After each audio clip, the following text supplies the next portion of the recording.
Allez, bien à vous. Eh ouais, et ravis, nous sommes de vous retrouver après ces quelques temps passés loin de vos écrans et de votre quotidien. Bonsoir à tous et bienvenue dans Pipolémique saison 3. Arguments et contre-arguments au diapason de l'actu people. C'est ce qui vous attend, alors attachez bien vos ceintures et apprêtez-vous à vivre des sensations des plus enivrantes. Pourquoi changer une équipe qui gagne?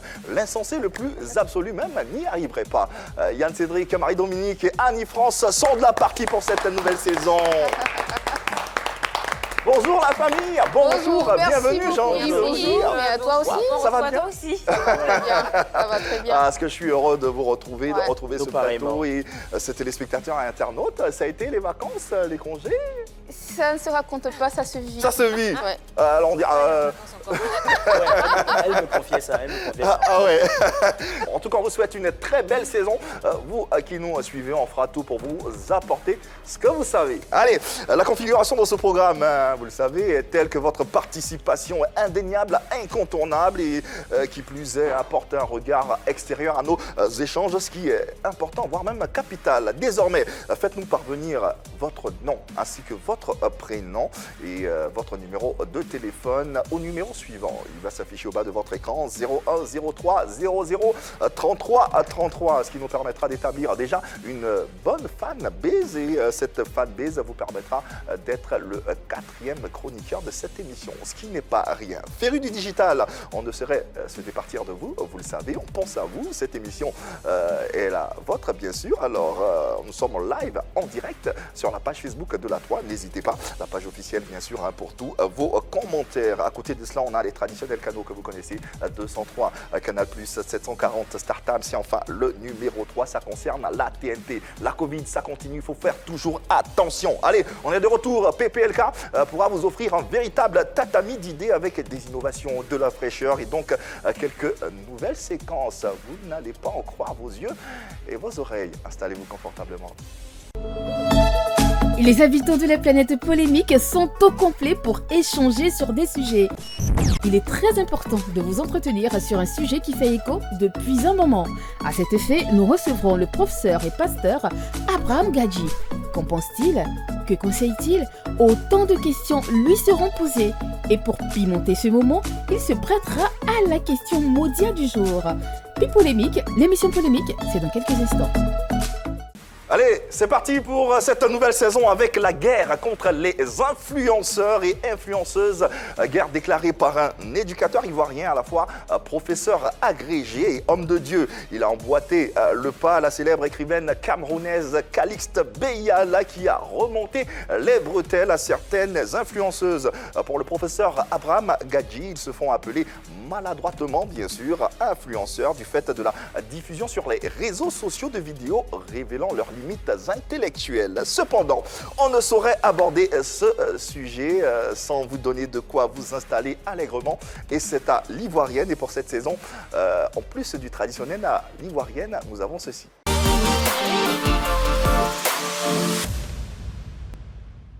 En réalité, vous n'êtes pas bien. Parce qu'en fait, quand on parle d'influenceur, on parle de quoi? On parle de quoi? On parle de quelqu'un qui a créé quelque chose et puis tout le monde copie après. Ou bien, quand mon Sérédier a commencé à pleurer là, qui pleurait avant moi? Qui pleurait avant moi? C'est pas moi, les gens regardaient aujourd'hui et puis ça pleut un peu partout là. Hein? Mais pourquoi quand vous faites cassement des influenceurs, pourquoi vous ne me mettez pas dedans? Vous ne pouvez pas parler des influenceurs de ce pays sans parler de moi ou bien? C'est écœurant. C'est pas sur moi que Nash s'est inspiré. Arrêtez de me négliger. Grâce à moi, les gens pleurent partout. Les gens pleurent, ils assument, ils se filment. J'ai influencé les pleurs. J'ai influencé les pleurs de mon pays ou bien. Aujourd'hui, même à l'international, les gens pleurent. Regardez Messi, regardez la vidéo de Messi. Si c'est pas moi, est-ce que Messi savait qu'on pouvait pleurer comme ça? Et puis il a assuré. Il s'inspirait de qui? Qui a eu de l'influence sur Messi pour qu'il pleure comme ça? Avant moi. Est-ce que quelqu'un pleurait comme ça? Est-ce que quelqu'un pleurait comme ça? Moi j'ai pleuré à la télévision, donc X-Men, tu es mon maître, tu es un influenceur. Bah bravo. Il y a un gros sur le cœur. Hein. Bravo. Et ça sera comme ça un jour sur deux dans Pipolémique. X-Men va nous accompagner et parodier certaines personnalités à travers des vidéos, à travers des montages. Ça sera juste pour nous faire rire et pour vous installer convenablement avant, bien sûr, notre émission. Bravo et chapeau X-Men qu'on va applaudir encore une fois. Allez, on y va donc avec, bien sûr, on n'a pas fini avec les nouveautés. Avec cette nouvelle saison au nombre des innovations, on aura une nouvelle séquence qui va voir le jour dans le cours de cette émission. Et cette séquence sera portée par notre poil à gratter Annie-France. La séquence est intitulée « La question Maudia ». Effectivement. Ça promet. D'accord. Qu'est-ce que c'est la question Maudia? Déjà, Maudia, c'est un jeu de mots entre le mot M-O-T et puis dia en espagnol qui veut dire jour. En fait, ce n'est que le mot du jour. Donc, à travers un mot, Annie-France va essayer de pousser notre invité dans ses retranchements, de le confronter avec une question essentielle tirée d'un mot du jour, n'est-ce pas? Effectivement. J'aurais pas pu mieux le dire en tout cas. Parfait. Ouais. La question Maudia, ça promet dans le cours de cette émission qui va continuer, tout en vous rappelant les différents moyens de nous suivre. Vous le savez, le smartphone en téléchargeant l'application RTI Mobile disponible sur Play Store et App Store, et puis également les différents replays sur la page YouTube de la 3. Allez, on y va donc pour le sujet de ce numéro de PPLK après les critiques de l'écrivaine camerounaise Calixte Beyala contre les influenceuses à nouveau modèle. Le professeur Abraham Gadji met en garde les influenceurs vulgaires et médiocres. Tel est l'intitulé donc de notre sujet soumis à votre perspicacité. Et pour ce faire, le professeur éducateur homme de Dieu nous rejoindra pour aller en profondeur afin de mieux comprendre et cerner sa pensée. Présentation succincte dans le serveur qui suit. Professeur Abraham Gadji. Éminent juriste, il est un nom qui compte quand on parle de droit en Côte d'Ivoire, car partout où son expertise est sollicitée, il a toujours fait preuve de sérieux et de professionnalisme dans la mise en œuvre de son savoir, de son savoir-être et de son savoir-faire. Aujourd'hui, agrégé des facultés de droit, professeur titulaire à l'université Félix Houphouët-Boigny d'Abidjan, il est également pasteur. En sa qualité d'éclaireur, il donne régulièrement son avis sur des questions d'actualité et sur des faits de société, d'où sa récente sortie à la suite de la romancière Calixte Beyala contre les pseudo-influenceurs qui s'illustrent par des messages négatifs qu'il distille dans l'esprit des jeunes Ivoiriens et Africains. Pour nous expliquer sa position, le professeur Abraham Gadji sera sur notre plateau dans quelques minutes. Allez, notre invité est le chef du département de droit public de la faculté de droit de l'université Félix Houphouët-Boigny d'Abidjan et le directeur du master 2 professionnel en droit des contentieux. Un parcours professionnel bien fourni dont on ne peut douter vu l'expérience qui est la sienne. Sa présence sous peu sur ce plateau est justifiée par le fait qu'il s'attaque aux influenceurs sur les réseaux sociaux. Afin de mieux le comprendre, je vous prierai de recevoir ici et maintenant, avec faste d'ailleurs, le professeur Abraham Gadji. Eh ouais.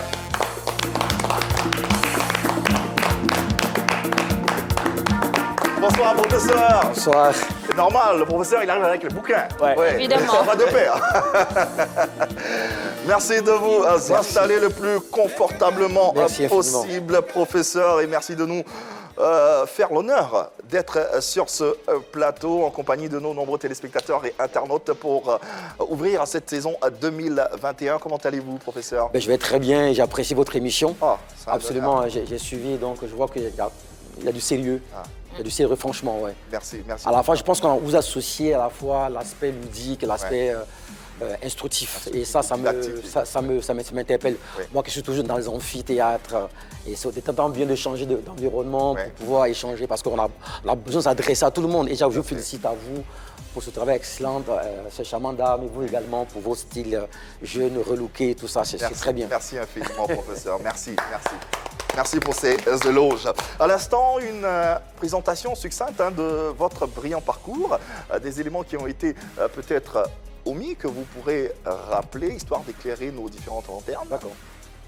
Ok. Ouais, si dans cette présentation aussi on a omis quelque chose. Parfaitement, oui. Tout est bon, tout est. Oui, si. Bon, je suis professeur de droit, je suis agrégé faculté de droit. Oui. J'étais le major concours d'agrégation en Afrique en 2011 en droit public et je suis professeur titulaire, c'est-à-dire c'est le dernier grade universitaire. Chef de département, j'étais dans le jury de concours d'agrégation, dans le jury du CAMES, du CTS aussi.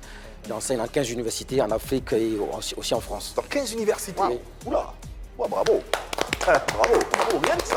Professeur, votre présence sur ce plateau et dans cette émission est en partie motivée par une de vos sorties sur les réseaux sociaux, Oui. sortie que nous avons d'ailleurs présentée grâce à la régie et sortie dans laquelle vous disiez ceci en substance. J'ai particulièrement apprécié le poste de l'écrivain Calixte Beyala qui se riait de ceux qui se font maladroitement appeler influenceurs de la société du fait de la diffusion sur les réseaux sociaux des vidéos révélant leurs limites intellectuelles. Influenceurs de qui ? Ou de quoi serait-on tenté de s'interroger? Des gestes vulgaires, des paroles grossières, promotion de la médiocrité et de l'impudicité pour une jeunesse en manque de référence.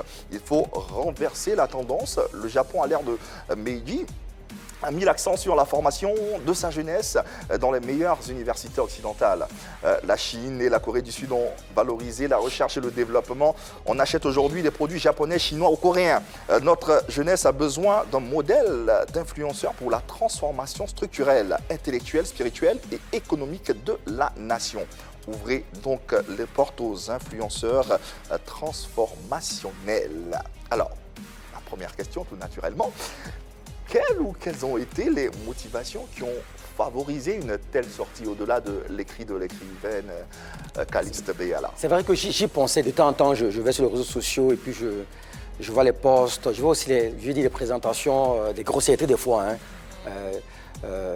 mais vraiment des choses à la limite d'indécence qui m'ont parfois choqué. Je suis professeur des universités, comme je l'ai dit tantôt, et je me suis dit, bon, il faut quand même réagir parce que si on reste dans nos amphithéâtres, enseignant le droit international public, enseignant le droit international, le droit constitutionnel, et qu'on ne descend pas également de l'arène parce que nos étudiants lisent également.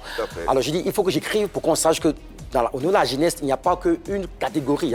La jeunesse est composite, c'est-à-dire elle comprend ceux qui aiment ces genres de jeux, de game, comme on dit, game, mais aussi, elle est aussi composée de ceux qui veulent être professeurs, qui veulent être aussi représentateurs, qui veulent être avocats, magistrats, notaires, pilotes et tout le reste. Donc, vous avez une jeunesse composite. Et si ceux qui sont intellectuels, qui sont les formateurs, ne réagissent pas, leur silence pourrait être vu comme étant une sorte de complicité indirecte. Ouais. Alors j'écris, là je l'ai fait rapidement, j'étais au bord du lit rapidement. Je ne me suis même pas relu, je l'ai rapidement, j'avais mon portable rapidement et j'ai balancé. Ah, vous n'avez même pas relu? Non, pas du tout. On m'a balancé et puis j'ai dit ok, je veux voir ce que... Je ne m'y attendais pas du tout parce que de temps en temps je fais des posts rapides comme ça. Et aujourd'hui, ce poste-là vous porte dans les médias ivoiriens en particulier. J'étais étonné. Ah bah voilà. Alors, on vous rassure, cette émission elle est toujours interactive. Vous avez la possibilité de réagir à travers les différents canaux que vous connaissez. Vous faites vos vidéos et vous nous les faites parvenir. Vous pourrez naturellement poser vos questions autour des différents débats qui auront lieu dans quelques instants. On aura 4 axes pour ce numéro. 4 axes autour desquels on pourra bien sûr échanger et débattre. Le premier axe, on va l'amorcer dardard en même temps. On va parler des griefs de ces personnalités contre les influenceuses et influenceurs. Sont-ils, oui ou non, justifiés, mesdames, messieurs? Je dirais un grand oui. Un grand oui. Un grand oui. Ces griefs-là sont justifiés parce que l'influenceur, en principe, c'est un leader d'opinion. C'est une personne dont les messages véhiculés à travers les différents posts, les différents contenus touchent, influencent les personnes qui les suivent. Ces messages-là ont un impact sur les jeunes qui regardent à chaque fois tout ce que ces personnes-là vont poster. L'influenceur, c'est quelqu'un qui a une grande notoriété digitale et qui décide de mettre cette notoriété-là pour défendre une idéologie, pour informer ou bien simplement pour gagner de l'argent en collaborant avec des marques ou bien d'autres organisations. Et aujourd'hui, on le sait, 99% des jeunes sont connectés sur Internet dans le monde. C'est un problème qui nous touche parce que l'Afrique a quand même la population la plus jeune. On a plus de 400 millions de personnes qui sont jeunes, qui sont âgées qui ont entre 15, je pense, et 35 ans. Donc ça nous touche évidemment parce que quand on est jeune, il faut qu'on ait des bases. Il faut qu'on ait des bases solides, il faut avoir des repères, il faut avoir des perspectives sûres. Et aujourd'hui, quand on regarde tout ce que les influenceurs et les influenceuses nous proposent, on voit beaucoup d'humour, beaucoup de mode. C'est bien, mais tout le monde ne peut pas être doudou du Sénégal ou bien devenir observateur de la Côte d'Ivoire ou bien Kelifou et ma beauté de l'Afrique du Sud. Il faut proposer autre chose que de l'humour, de la mode. Et je pense que le pire dans tout ça, c'est qu'on abandonne un peu notre culture, nos bases, nos valeurs africaines qui étaient basées pendant longtemps sur le respect, la pudeur et le travail. Avant, c'était ça qu'on inculquait aux jeunes. C'était ça qu'on nous disait tout le temps. Des valeurs qu'on prônait. Voilà, des valeurs qu'on prônait. Et aujourd'hui, c'est pas ça. Généralement, on voit des jeunes filles sur les réseaux sociaux qui se dénudent. Ouais. Qui mettent des photos très osées, qui mettent des vidéos où elles montrent leur forme pour se faire remarquer des hommes fortunés, des people, pour avoir des voyages dans des hôtels 5 étoiles et exposer tout ça sur les réseaux sociaux. Mais ça attire parce que c'est clinquant. Et qui va être influencé par tout ça? Ce sont des jeunes qui sont censés construire notre pays, bâtir des nations. Et est-ce que c'est ça qu'on a envie d'inculquer aux jeunes? Je ne pense pas. Est-ce que c'est comme ça qu'on a envie d'influencer les gens? Je ne pense pas que ce soit ça le vrai modèle. C'est vrai, aujourd'hui, on a ces influenceuses-là qui sont des femmes d'affaires, qui ont monté des entreprises, mais est-ce que c'est le bon modèle de réussite? Si c'est ça le bon modèle de réussite, à quel moment nos jeunes vont penser à mettre en place des politiques de développement, le développement des compétences, je ne sais pas moi, l'entrepreneuriat et autre chose, tout ce qui est vraiment utile.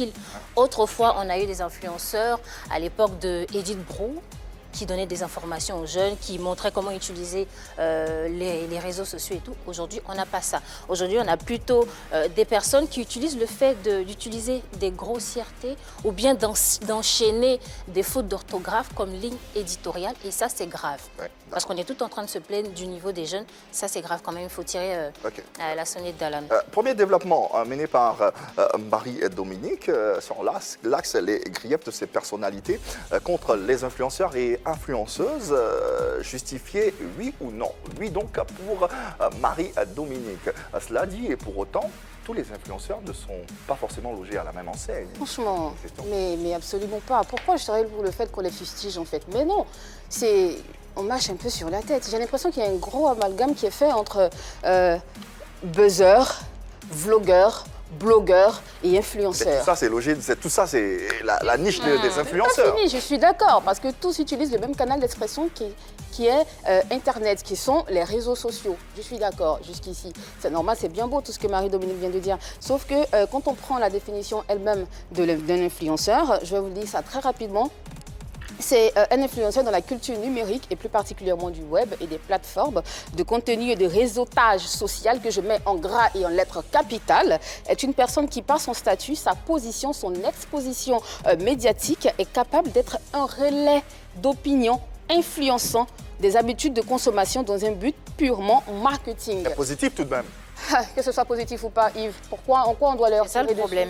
Pourquoi on doit leur tirer dessus? En fait, il faut qu'on m'explique. Je suis désolée. Pas que parce que c'est négatif. Il est professeur agrégé en droit. Donc, il sait plus ou moins à qui ces influenceurs-là s'adressent. Quand on vient sur un réseau social et qu'on vient suivre un influenceur, on vient en fonction de ce qu'on recherche. J'ai vu dans votre post tout à l'heure sur Facebook, vous avez cité la Chine, le Japon, la Corée du Sud. C'est chic. Les pays de l'Asie du Sud-Est, c'est vrai qu'ils misent beaucoup sur l'éducation des enfants et ils misent beaucoup sur tout ce qui est technologie et invention. Mais il y a des influenceuses là-bas, monsieur le professeur. Il y a des influenceuses là-bas. Je connais une influenceuse chinoise qui a sa chambre qui est garnie de sacs de marques et de très grandes marques et qui est suivie par des millions de followers sur Instagram. Je vous donnerai son nom plus tard pour ne pas faire sa pub ici. On a tous au moins été une fois influencés par des personnes autour de ce plateau. Je pense que vous faites partie d'une génération qui a été influencée par des chanteurs. Vous avez peut-être, je ne connais pas votre vie, mais vous avez peut-être été influencé au moins une fois dans votre vie par une personne, par un ami, même par un chanteur. Il y a des chanteurs qui nous ont fait acheter des grandes marques ici sans même savoir le prix au préalable, mais qu'on a acheté quand même parce qu'on avait envie de le faire. Parce que c'est une personne en qui on avait confiance, qui était un relais d'information et qui nous a dit que ce produit est le produit qu'il fallait avoir, soit dans sa garde-robe ou quelque part, je dis n'importe quoi. Donc, s'asseoir derrière son écran et faire un texte et bondir sur tous les influenceurs, je pense que c'est quand même un peu trop facile. Alors, deux développements, une thèse, une antithèse pour la confrontation, mais en même temps, dans le développement d'Annie, on a plusieurs connotations qui ont été tirées, notamment buzzer, blogueur, influenceur. Finalement, blogueur, oui. Finalement, est-ce que le terme influenceur n'est pas très souvent galvaudé ou mal apprécié? En fait, une notion dépend du cas dans lequel elle est utilisée, en fait. Donc, quand on parle d'influenceur, on pourrait dire influenceur de qui? C'est bon. Et de quoi? Il y a un influenceur, il y a un influencé. En fait, c'est cela. De qui et de quoi? Et tout peut dépendre également de ce qu'on vise comme objectif. J'influence des personnes, j'écris tout ça. J'écris tout ça. Et ceux qui lisent ça, ce sont des magistrats, des avocats, des professeurs d'université, c'est eux qui lisent ça.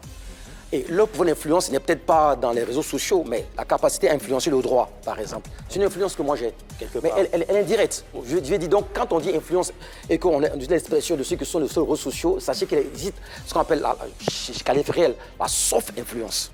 La soft influence. Soft influence. C'est-à-dire qu'elle est légère, elle passe non, pas du tout, non. Enfin, je dis que soft, allez-y. Soft, c'est pas forcément léger. Allez-y. Soft, ça peut être doux, par exemple. Fin. Ça peut être fin, ça peut être doux, ça peut être doux. Voilà. Donc, je pense soft dans le sens de doux. Soft dans la légèreté, ok. Voilà. Non, pas légèreté, mais dans le sens de doux. Ok. Mais pas mou aussi, parce qu'on peut dire soft l'eau, toi mou, mais on peut aussi l'utiliser comme un droit vert. C'est-à-dire verdoyant, quelque chose qui fait renaître. Et donc, ouais, on doit renaître les esprits, faire renaître les esprits à travers une influence que j'appelle l'influence, la soft influence. Et on sait qu'on peut... L'influence intelligente. Intelligente. On parle de smart city. Et on peut jouer en apprenant. Et moi, la critique que je fais, c'est que ceux, elle a dit tout à l'heure, ceux qui donc se versent un peu dans ces influences, c'est beaucoup plus pour vendre une sorte de vulgarité. Ce sont des buzzers, on cherche le buzz, monsieur Abraham Gadji. On peut faire le buzz intelligent. Je suis d'accord, mais en fait, ce qui marche, vous êtes professeur d'université, vous avez déjà demandé à vos étudiants ce qu'ils pensent de ces réseaux sociaux, de ces posts. Moi, je l'interroge chaque fois que j'interroge. Et c'est en fonction de ce qu'ils vous ont dit que vous avez fait ce poste? Non, chaque fois que j'interroge, j'ai envoyé à M. Soum une petite vidéo. Le responsable éditorial de cette émission, oui. J'étais surpris parce que les étudiants en amphithéâtre en première année de droit ancien les relations internationales, ils se sont mis debout, ils ont commencé à chanter. Je dis, mais pourquoi vous chantez? Pourquoi est-ce que vous me célébrez?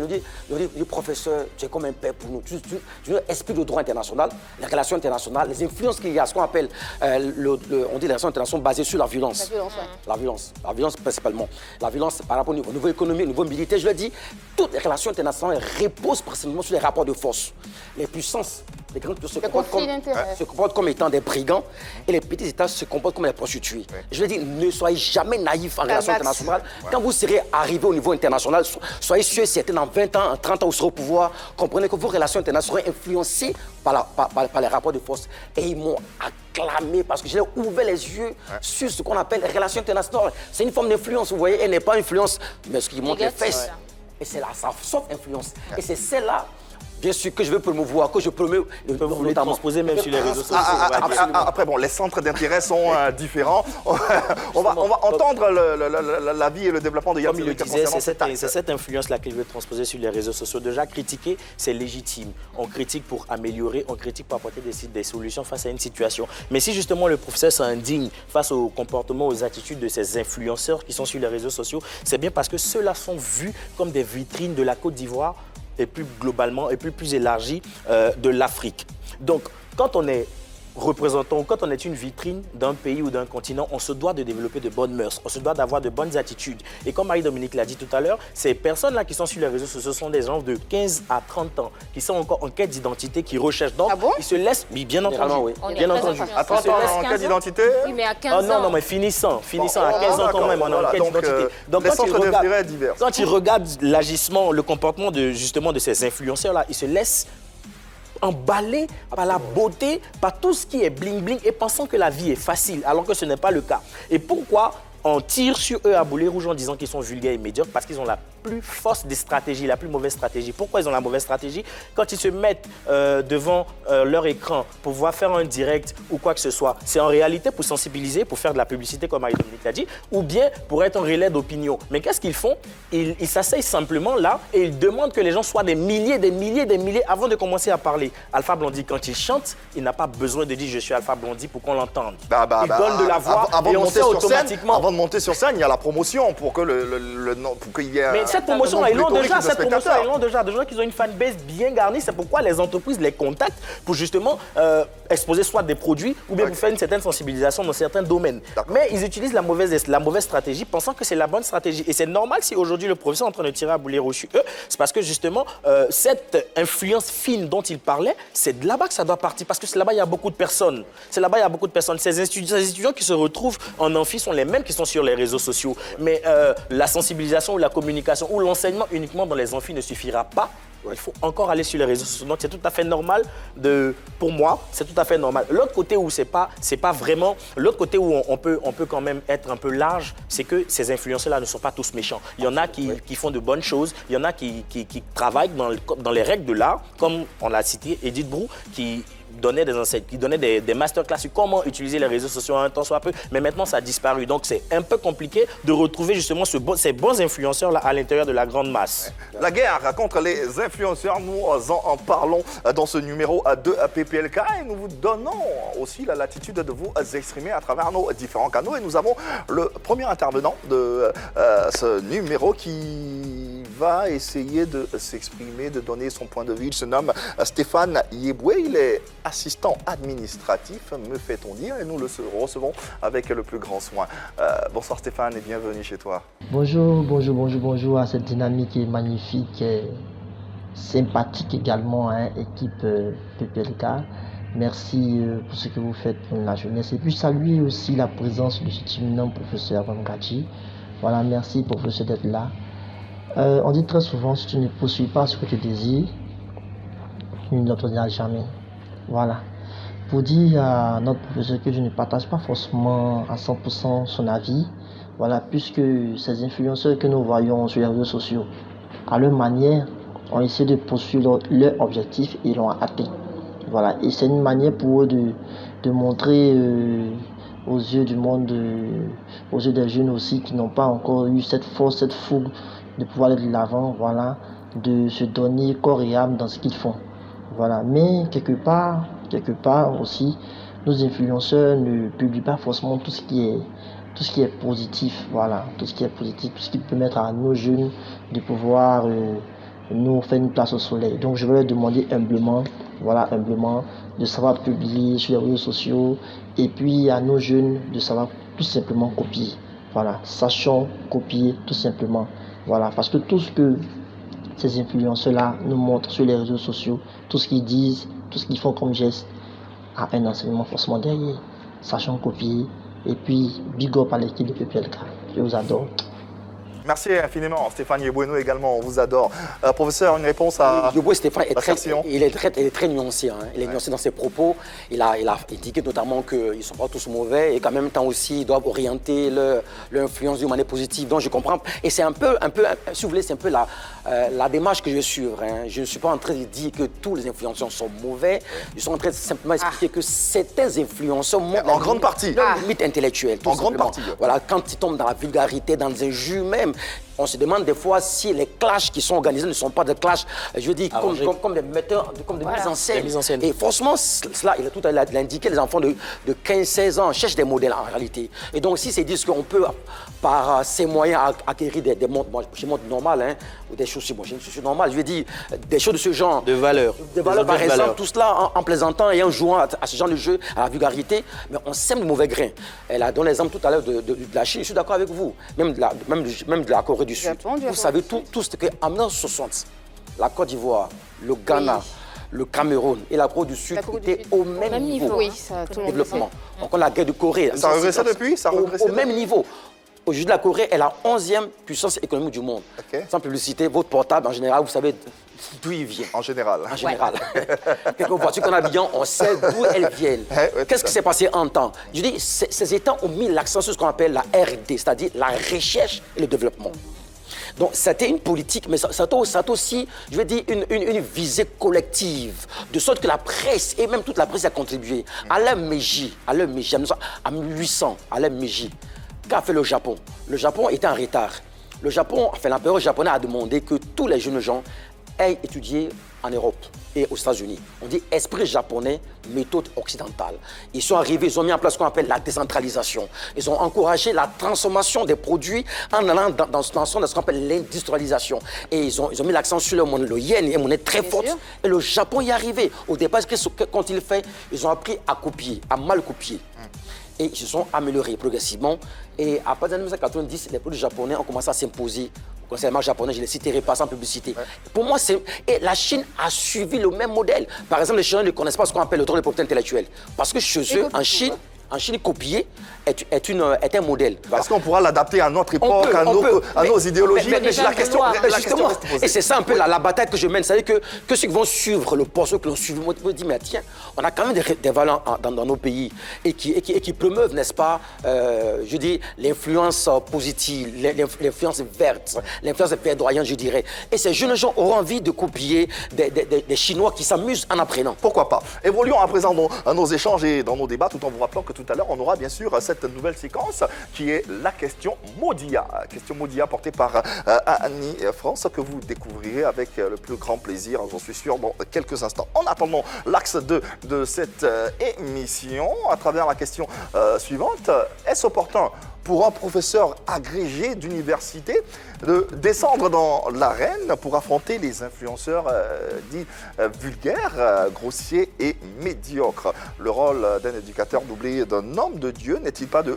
ramener sur le droit chemin des brebis égarées au lieu de les accabler? Nous nous posons juste la question. Il est professeur agrégé de droit. Je pense que la panacée serait mieux passée s'il avait essayé d'utiliser des notions de droit pour expliquer aux jeunes étudiants, pour expliquer aux gens, pour expliquer à ces influenceurs à qui ils ont... On peut le lui concéder, il n'a pas relu le poste avant de... Bon. Mais si, le droit est une matière très technique. Hein. Bien sûr. Si moi, ça me plaît de notions de droit, plus mais comprendre pas sera du compliqué. Tout. Parce que le droit, ce n'est pas du français ordinaire. Hein. Et c'est cela. Donc, s'il écrit en français, même quand je m'exprime, je le fais terre à terre. Mais si je vous donne par exemple ce livre à lire, je vous promets que vous ne comprendrez pas en grande partie ce que j'ai écrit. J'ai pas fait de droit, j'ai fait sociologie.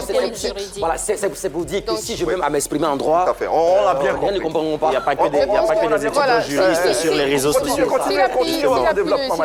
S'il a utilisé les réseaux sociaux pour faire passer son message comme canal de diffusion, c'est parce qu'il y a la liberté d'expression aussi. Il s'est senti libre d'exprimer ce qu'il pensait concernant ces influenceurs-là. Il aurait été bien quand même qu'il nous cite des articles de droit pour nous dire qu'à un moment, il faut que ça s'arrête parce que vous avez pris des exemples chinois et japonais. Il faut que ça s'arrête parce qu'ici, dans tel pays et dans tel pays, voilà ce qu'on fait et il y a des lois qui pourraient encadrer ceci. Alors, la liberté d'expression, si tu peux me permettre, Yves, je vais m'attarder un peu sur ça, c'est défini par la Déclaration universelle des droits de l'homme de 1948, qui dispose que tout individu a droit à la liberté d'opinion et d'expression, ce qui implique le droit à ne pas être inquiété pour ses opinions et celui de chercher, de recevoir et de répandre sans considération de frontières les informations et les idées par quelque moyen d'expression que ce soit. Je ne vous apprends rien. Mais cette liberté d'expression, bien sûr, a des limites. Elle a des limites puisqu'aujourd'hui, elle est encadrée par une loi fixe, qui est la loi contre la diffamation, contre les injures, les provocations à la haine et tout ça. Ce serait profitable quand même pour vous, pour nous qui vous suivons, pour vos étudiants et pour ces influenceurs-là, si vous arrivez quand même à faire une distinction entre les idées et les protections juridiques des personnes, si vous arrivez quand même à nous expliquer ce qu'il en est concrètement concernant ces personnes qui s'adonnent à des injures que vous n'aimez pas sur les réseaux sociaux. Oui, évidemment. Bon, c'est la déclaration du 10 décembre 1948 avec ces jumeaux qui juste sont après la Deuxième Guerre mondiale. Le pacte des droits internationaux, le pacte international des droits économiques, sociaux, culturels, le pacte sur les droits civils et politiques. En fait, ce sont les textes pas fondateurs, parce qu'avant ça, il y avait les corpus, tout le reste. Amélioré après. Évidemment, mais vous avez que toute liberté, quand on parle de liberté, est forcément... Restons en même temps dans un niveau de langage propre à nos influenceurs, à notre cible. C'est ce que je voulais pas. Ils ont besoin de nous comprendre. Si on s'envole un tout petit peu, on risque de planter le débat et de ne pas se faire véritablement comprendre. On me fait dire à l'oreille qu'on a un des plus grands influenceurs du pays, Apuchu National, qui suit cette émission et qui souhaiterait réagir aux propos de notre invité. On va le maintenir au bout du fil. Le temps pour nous d'écouter, pourquoi pas Marie-Dominique, quant à cet axe, est-ce opportun ou pas pour un professeur agrégé de tomber, j'ai envie de dire, dans la vindicte populaire. C'est bien beau de parler de liberté d'expression, mais il ne faut pas oublier que la liberté de l'autre s'arrête là où commence celle de C'est pour ça que j'ai parlé de limites et des diffamations. Donc il y a des limites. C'est bien beau de dire que tous les blogueurs, tous les influenceurs ne sont pas méchants. C'est bien beau de dire on a les vlogueurs, les blogueurs, les buzzers, mais tous ceux-là sont des influenceurs dès lors qu'ils sont très très suivis par un certain nombre de personnes. Et aujourd'hui, oui, quand on voit ces jeunes aller à la dérive, quand on les voit s'égarer un peu, s'écarter du chemin à suivre, en tant qu'enseignant, ben c'est son devoir. Il est du devoir de tous les enseignants de relever cela, de dénoncer ce fait-là et de remettre les jeunes sur le droit chemin. Et puis avant d'être un observateur ou bien un internaute, parce que le professeur il a fait la déclaration sur Internet comme tout le monde, il ne faut pas oublier que c'est un enseignant. Et l'enseignant, un éducateur, c'est un guide de la moralité dans la société. C'est quelqu'un qui a pour rôle d'inculquer aux jeunes, de leur inculquer des valeurs morales, de les aider à poser des fondements. Justement, c'est la bonne manière parce que les jeunes sont sur les réseaux sociaux. Non du tout. Donc on va où les jeunes se trouvent. Insulter un jeune, ça va inverser la vapeur. Je suis désolée. C'était quoi l'injure? Et moi, quand on dit l'injure, arrêtez, franchement, arrêtez. Mais c'était truffé d'injures. Il sait très bien que son c'était quoi l'injure? Je ne les ai pas toutes retenues, mais franchement, il faut arrêter de considérer les jeunes comme des personnes qui ne sont pas réfléchies. Mais c'est son interprétation à lui. C'est quoi? Médiocrité et vulgarité. Ce ne sont pas des injures quand même.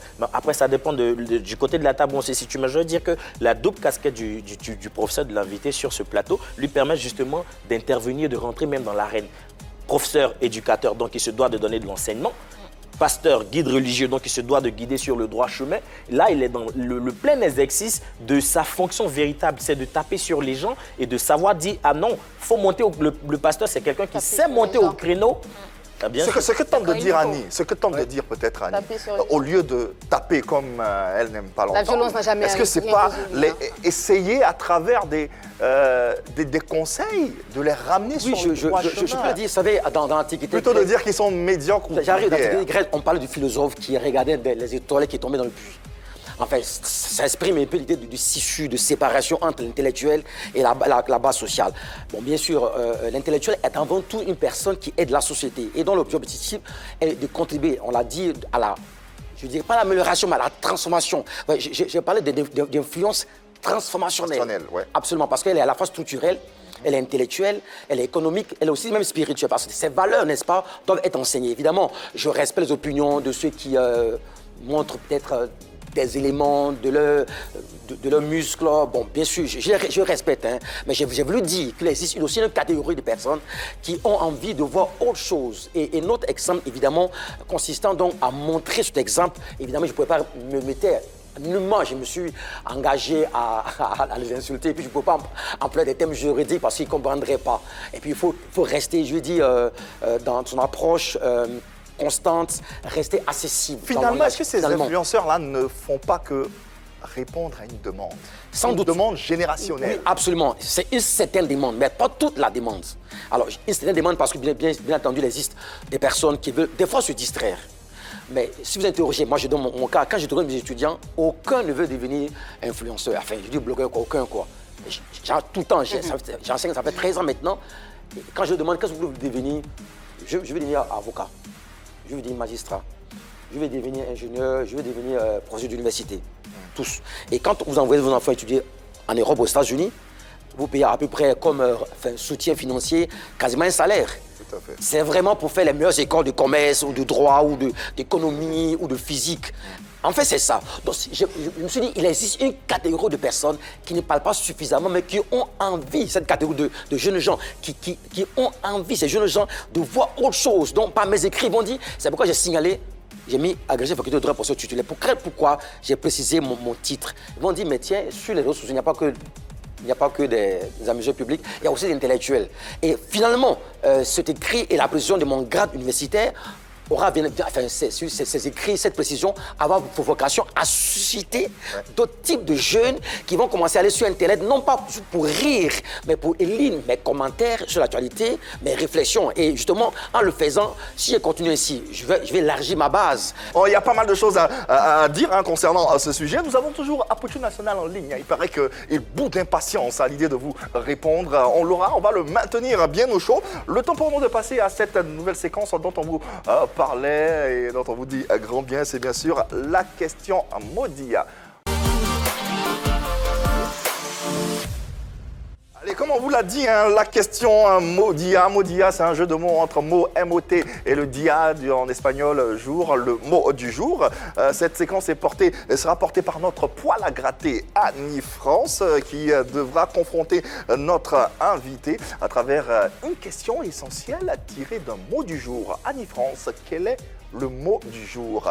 Le mot du jour aujourd'hui, c'est jalousie. Jalousie, waouh, ça commence fort.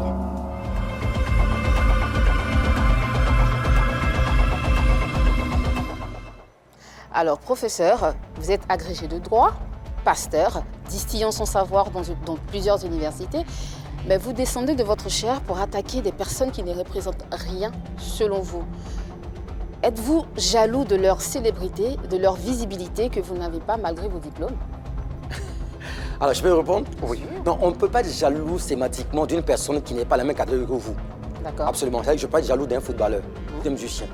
Je pourrais être jaloux d'un professeur de mon niveau, mais être jaloux d'un planteur, ce n'est pas possible, quoi. Donc, de manière sémantique, l'expression n'est pas appropriée pour moi. Alors, je pourrais être jaloux d'un influenceur parce qu'on ne joue pas la même catégorie. Alors, pourtant, vous influencez, pourtant, vous venez de dire tout à l'heure que mon influence est différente. Par exemple, si je vois un collègue qui a écrit plus que moi et qui a été plus vite que moi, je pourrais être jaloux. Mais si je vois Usain Bolt qui court les 100 mètres à 9,58 secondes, je ne serai jamais de Usain Bolt. Parce qu'on ne joue pas la même catégorie, donc l'expression, pour moi, n'est pas appropriée. Mais jaloux de tout ce qu'il a derrière. Mais il a quoi? Grâce à ses records. Tout à l'heure, vous avez dit que les étudiants, quand ils vont à l'étranger, leurs parents leur paient des études avec des sommes colossales. Est-ce que vous savez qu'aujourd'hui, un influenceur peut gagner même pareil qu'un DG, un directeur général? Vous le savez ou pas? Donc, ce n'est pas parce qu'un enfant ou un étudiant va dans un autre pays qui décide de devenir influenceur qu'il a raté sa vie. Je ne dis pas, mais en tant que professeur, par exemple, je veux dire que si un de mes enfants veut être professeur de droit agrégé comme moi, je signe tout de suite. Et s'il veut être influenceur, j'ai une personne comme moi qui enseigne à Paris de Panthéon à Assas. Bien sûr. J'enseigne là-bas. Oui. J'enseigne dans presque toutes les universités francophones. J'étais dans tous les jurys, je veux dire, je présente du jury, tout le reste. Je veux dire, c'est parce que bien sûr, on est dans un cadre différent. Mais à l'université, je suis une référence. Donc vous voyez que je peux jamais, même en rêve, être jaloux d'un influenceur parce qu'il aurait envie. Tu vois, si un influenceur a un enfant qui veut devenir comme moi, son fils, si, mais un de mes fils qui veut devenir influenceur, je dirais non. Hormis tout ceci. Donc vous comprenez que finalement, l'expression pour moi, jalousie, ne me paraît pas appropriée. C'est-à-dire que, je me répète encore, je serais jaloux d'une personne qui serait dans la même catégorie que moi, qui refait la même chose. Hormis tout ceci, c'est très beau votre discours, mais hormis tout ceci, selon nos investigations, vous avez fait des émissions télé. Vous avez essayé, j'ai envie de dire, que je mets entre griffes, d'essayer de vous faire connaître aussi à travers certaines émissions de télé, mais ça n'a pas été le cas. Ça n'a pas été le cas. Le résultat n'a pas été aussi escompté que cela. Vous décidez de tomber dans l'arène et d'écrire un post pareil pour fustiger les influenceurs. Vous avez envie de vous faire connaître, en fait. Pas du tout. J'ai fait ce qu'on appelle l'émission éclairage. J'explique ce qu'on appelle éclairage. Je parlais de l'actualité internationale. À un moment donné, j'étais fatigué parce que j'avoue que je suis très sollicité. Et qui a été suivi, cette émission? Bien sûr, vous pouvez vérifier. Mais en fait, j'en faisais un peu trop. Et à un moment donné, je ne pouvais plus parce que je ne pouvais pas à la fois assurer mes cours dans les universités. Actuellement, je suis en instruction de 5 thèses de doctorat. Une thèse fait 400 pages. Alors, si je mets en balance mes thèses à lire, que j'encadre 5 docteurs, que j'ai déjà fait 15 docteurs, je dois lire les thèses entièrement. Et j'ai fait une émission éclairage. À un moment donné, j'ai dit, je ne pouvais pas. Si je continue ici, je me casse. Je dis, OK, enfin, je me tue. OK, j'arrête tout ce qui est émission éclairage. Je me repose. Je suis là, quelque part, avec ma femme. J'ai coupé. J'ai absolument tout. J'ai besoin de me relancer parce que j'enseigne en première année, en deuxième année, en troisième année. Ça, on l'a compris. Mais le fait de vous attaquer aux influenceurs, ça fait partie aussi de votre façon de faire votre politique. Je comprends un peu la polémique. L'idée est celle-ci. Montrer au public jeune qu'il existe autre chose que ceux qui indiquent par exemple leurs chaussures, qu'ils peuvent avoir en face d'eux également ou devant eux un professeur de droit comme moi. Ils ont dit, mais tiens, j'ai envie de recevoir ce professeur de droit. Et ça m'intéresse parce qu'au moins, il apparaît sur les réseaux sociaux. Donc, je ne vise pas un chiffre. Je vis une catégorie de personnes, et ces personnes, même les parents, qui diront « Oh, j'ai suivi le poste du professeur Gadji, j'aimerais bien que mon fils soit un professeur agrégé, ou qu'il soit magistrat, ou qu'il soit avocat. » Donc, vous voyez que ce que j'écris va susciter des personnes, et finalement, les gens auront envie de dire « Il n'y a pas que des dossiers qu'on rencontre sur les réseaux sociaux, il y a encore des bonnes choses. » Mais au lieu de fustiger ce que vous n'aimez pas, pourquoi vous ne prenez pas, par exemple, ces personnes-là qui font de belles vidéos, qui influencent positivement les jeunes? Je parle de Kemi Seba, par exemple, qui est le panafricaniste par excellence que tout le monde connaît. Je parle de Linda Ikeji, qui est nigériane, qui a des millions de followers. Pourquoi vous ne citez pas cela et vous préférez citer ce que vous n'aimez pas? Qu'est-ce qui se passe en fait? Qu'est-ce que vous recherchez, monsieur le professeur? Mais parce que justement, ceux qui sont dans la vulgarité ont besoin certainement d'entendre autre chose. Et bien sûr, en tant qu'éducateur, qu'est-ce que je fais? Si un étudiant est brillant, je me concentre sur qui? Le moins brillant. Alors, je me concentre sur le moins brillant pour l'aider à remonter la pente. Vous aidez comme ça, en fait Et bien sûr, on aide ainsi. Okay. La preuve, c'est que j'ai été invité sur le plateau. Fin donc de la question maudit, premier du genre, qu'on va saluer et remercier infiniment, professeur, remercier infiniment Annie également pour la question Maudia. Il y aura une question Maudia comme ça chaque jour qu'on aura PPLK pour confronter bien sûr les différentes idées. Allez, on vous l'a dit, on vous l'a annoncé, il est en ligne en ce moment et il souhaiterait réagir sur les propos de notre invité parce que c'est un influenceur, il se proclame même, il revendique être à la tête des influenceurs de Côte d'Ivoire. C'est le Apouchou National qui est avec nous et que nous recevons. Bonsoir Apouchou, merci de nous suivre déjà et de donner ton développement, la réponse que tu as donnée à notre invité. Nous t'écoutons, bienvenue. Bonjour à tous, vous avez déjà reconnu, c'est Abré Stéphane, le miel de Paris, le Apouchou National, désormais le guide des réseaux sociaux. J'aimerais ce soir ici répondre en 2 minutes rapidement aux propos du professeur, disant que nous les blogueurs et influenceurs africains, nous sommes des personnes vulgaires, nous sommes des personnes médiocres et que nous ne sommes pas des personnes de bonne moralité. J'aimerais d'abord lui dire ici, lorsque nous prenons des sujets pertinents, des sujets où nous mettons de la lumière dans le but de venir en aide aux familles, aux enfants, pourquoi est-ce qu'il ne vient pas s'asseoir pour dire que nous sommes des personnes médiocres lorsque nous faisons des bonnes choses? Ce n'est pas tous ceux qui sont sur Internet qui ne savent pas pourquoi ils sont venus sur Internet. J'aimerais d'abord lui dire ici que le métier de blogueur aujourd'hui et influenceur est un métier qui nourrit très bien son homme. Et ça, moi, je le dis. Je ne connais pas peut-être son salaire, mais si on veut parler globalement parlant de salaire à salaire, je pense que je touche mieux que lui. Ce qui veut dire aujourd'hui, là, c'est un métier qui peut permettre et qui peut nous permettre de vivre. Il ne faudrait pas qu'ils prennent le cas d'une seule personne dans le but de généraliser tout un groupe.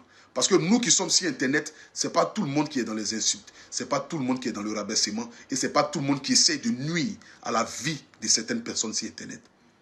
J'aimerais aussi qu'ils sachent que le métier de blogueur, parce que même les autorités du pays viennent prendre souvent des informations chez nous, parce que c'est nous qui relatons les faits des sociétés. C'est nous qui disons haut et fort ce que le peuple pense bas. Et nous devons être encouragés, nous devons être soutenus. Pas dans le but de nous rabaisser, pas dans le but de nous dénigrer, pas dans le but de nous montrer à la verdict populaire. Merci à tout un chacun et sachez qu'il n'y a que Dieu qui bénit. On est ensemble, toujours. Le métier de blogueur, là, ça nourrit son homme et ça paye bien. Bah, voilà, Apouchou, qu'on remercie et salue au passage. On rappelle qu'il y a un événement très très bientôt et la 3 se fera fort de communiquer sur cet événement. Réponse, il en avait gros sur le cœur. Non, mais bien sûr, il s'est exprimé, il a même parlé de salaire, je ne connais pas son salaire, mais bon. Vous voyez, vous savez, ce qu'on appelle, il existe ce type de pouvoir. Il y a ce qu'on appelle le pouvoir intellectuel. Vous ne les connaissez peut-être pas, mais ils ne sont pas forcément des gens fortunés, mais qui peuvent influencer toute une génération par leur écrit. Le pouvoir intellectuel, par exemple, quand j'écris, et que des gens lisent, ils vous citent, quand on parle des certains auteurs, vous voyez, il y a le pouvoir intellectuel, il y a aussi le pouvoir spirituel. Donc, vous voyez, de temps en temps, je dis à mes étudiants, si vous voulez toucher de l'argent, quittez la fac, allez devenir des vendeurs de cola, allez vendre des produits en Chine. Mais ici, à l'université, c'est autre chose, on forme le mind et on travaille sur des générations. Vous voyez, et en fait, cette compréhension change tout. Évidemment, si un enfant me dit, je veux devenir footballeur, un footballeur consomme son salaire, hein. Mes pères pendant des générations. Donc, ouais, je ne dis pas footballeur, si c'est par rapport à l'aspect financier ou pécuniaire... En même temps, il dit quelque chose de très important. Mais j'arrive. Oui. J'arrive maintenant. Maintenant, il y a ce qu'on appelle la capacité de transformation par l'intelligence, en fait, c'est cela. Et c'est à ce niveau-là que se pose donc la question de la jeunesse en face. Vous voyez, quand on manipule aujourd'hui un téléphone portable, vous savez où c'est fait? C'est fait dans les universités, dans ce qu'on appelle la R&D, recherche-développement. On prend les meilleurs étudiants. On prend les meilleurs, on les pousse dans les Silicon Valley pour qu'ils fassent des recherches les plus pertinentes. Ces personnes, on ne les connaît pas du tout. Il a également évoqué le fait d'avoir des bonnes actions, des actions... et qui sont invisibles. Voilà, des actions qui que passent vous sous ne la prenez trappe. pas, par exemple. On le fait constamment, mais je veux dire, quand on le fait, c'est qu'on est obligé de le montrer constamment. Des fois, quand on le montre... Eux, ils le font, mais est-ce que c'est un acte que vous saluez, que vous soulignez? Évidemment, la solidarité est quelque chose... Est-ce que vous savez déjà qu'ils font ça aussi? Mais est-ce que vous savez ce que j'ai fait aussi, par exemple? Non, là c'est vous qui parlez des influenceurs. Là, c'est vous qui là, parlez vous adressez aux influenceurs. Est-ce que vous savez ce qu'ils font aussi? En réalité, ouais, ceux qui soutiennent le plus sont pas tous les plus visibles. Hein. Alors, je peux faire une action pour 100 personnes et je mets sur les réseaux sociaux, j'ai nourri 500 veuves. Qu'est-ce que je cherche? La publicité. La visibilité, c'est ça? La visibilité. Très bien. C'est une très bonne chose. D'autres le feraient sans forcément passer par les antennes. Donc, comprenez que je ne cherche pas, par exemple, à avoir des followers parce que je ne vis pas de ça. Alors, professeur, quelles sont les solutions qu'on pourrait apporter pour mettre fin, selon vous, si vous avez envie que ce phénomène prenne fin, quelles sont les solutions qu'on pourrait apporter? Non, il ne prendra pas fin parce qu'en fait, dans la société, il y a tout le monde. Oui. Je crois qu'il faut aussi encourager les jeunes gens à se distraire en s'instruisant.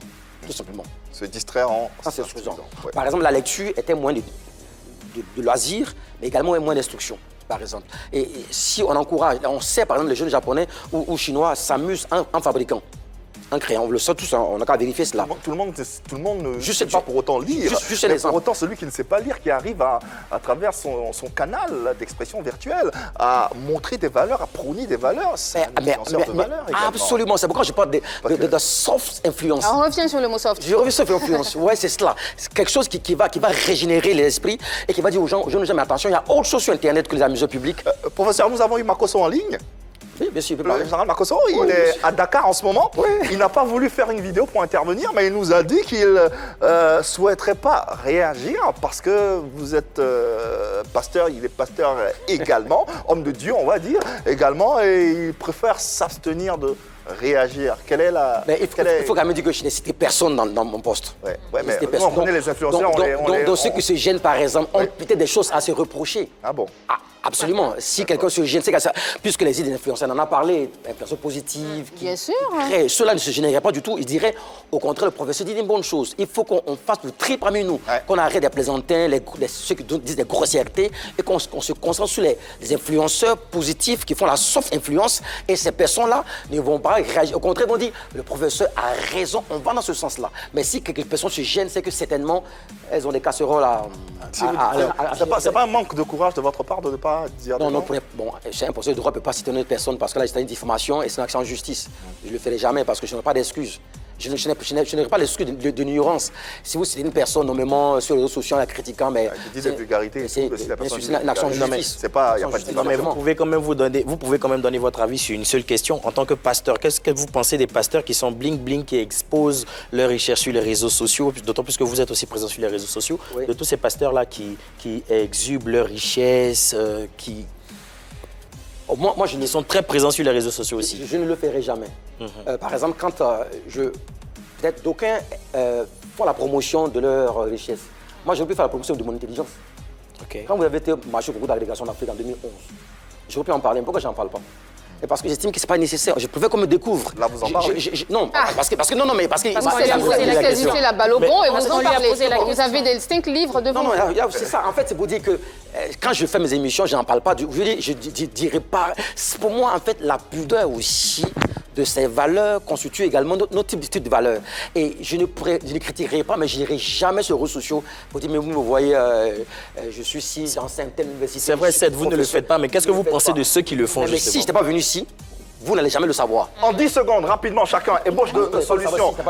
Commençons par Annie-France. Alors, suivre des personnes de valeur, des personnes qui distillent des valeurs, parler de la biodiversité, par exemple, sur les réseaux sociaux, parler justement de ce qui s'est passé en Birmanie avec les Ouïghours, parler de la guerre israélo-palestinienne. En fait, ça peut vous amener du monde à vous suivre parce que vous êtes suivis de par le monde entier. Et puis, justement, il faut faire attention. Aujourd'hui, on a vu Cristiano Ronaldo qui a mis fin à sa collaboration avec la firme américaine qui a perdu 4 milliards de dollars en un jour. Faire attention à ce que vous dites sur les réseaux sociaux. Ouais. Marie-Dominique, ébauche, solution. Déjà, il faut toucher le problème du doigt, il ne faut pas le nier. Tout le monde le sait, les influenceurs les plus suivis aujourd'hui disent beaucoup de grossièreté, ils sont très violents dans leurs propos ou bien se dénudent. Ça, il faut le reconnaître. Après ça, je pense qu'il faut vraiment faire un travail de fond. Peut-être déjà en parler aux enfants en famille. Il faut que les parents leur disent un peu comment utiliser les réseaux sociaux. Il faut qu'on en parle à l'école. Parce que bien évidemment, l'outil informatique, on voit à quelle vitesse l'économie informatique évolue, les outils aussi évoluent, donc on en a besoin, on peut en faire beaucoup de bonnes choses, donc il faut l'apprendre aux enfants très tôt. Il faut tout simplement essayer de rendre public certains essais ou certains rapports de travail tels que des rapports du professeur Tidjane Thiam sur les réseaux sociaux ou encore même dans des bibliothèques numériques pour que tout le monde, on ne sait jamais. Il faut leur apprendre à lire aussi. Non mais c'est justement ce qu'il faut faire. À côté du ludique, à côté de l'autre caractère, il faut justement rendre public tous ces essais-là pour qu'on puisse savoir qu'effectivement, il y a à côté de ce jeu-là, il y a encore quelque chose qui peut nous rapporter beaucoup plus d'argent, c'est l'intellect. Ouais.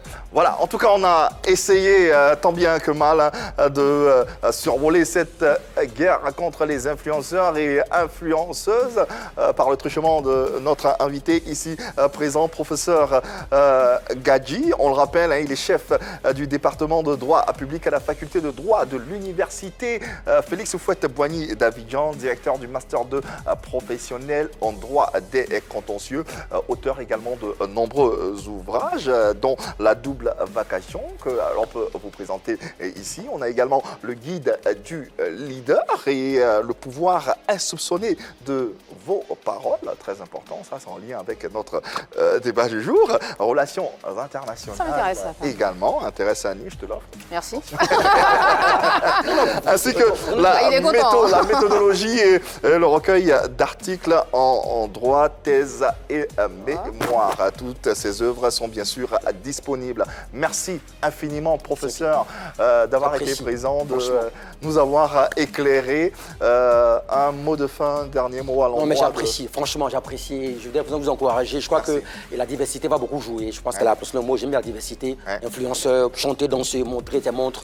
Mais également aussi envoyer des professeurs, des magistrats, des avocats, des médecins, des pilotes. Voilà. D'où votre présence sur ce plateau. Merci infiniment, professeur Gadji, qu'on va encore applaudir. Merci à toute l'équipe pour cette belle saison qui s'ouvre, on peut le dire, de façon radieuse en votre compagnie. Et grâce à vous, téléspectateurs et internautes, on sera encore avec vous, vous le savez, tous les jours pour vous accompagner durant, bien sûr, cette nouvelle saison. Merci Yann-Cédric. Merci Marie-Dominique. Je t'en prie. Merci Annie-France. Au plaisir, à demain. Merci à vous téléspectateurs. On sera encore chez vous à la maison, vous le savez, demain, même heure, même canal. Merci. L'amour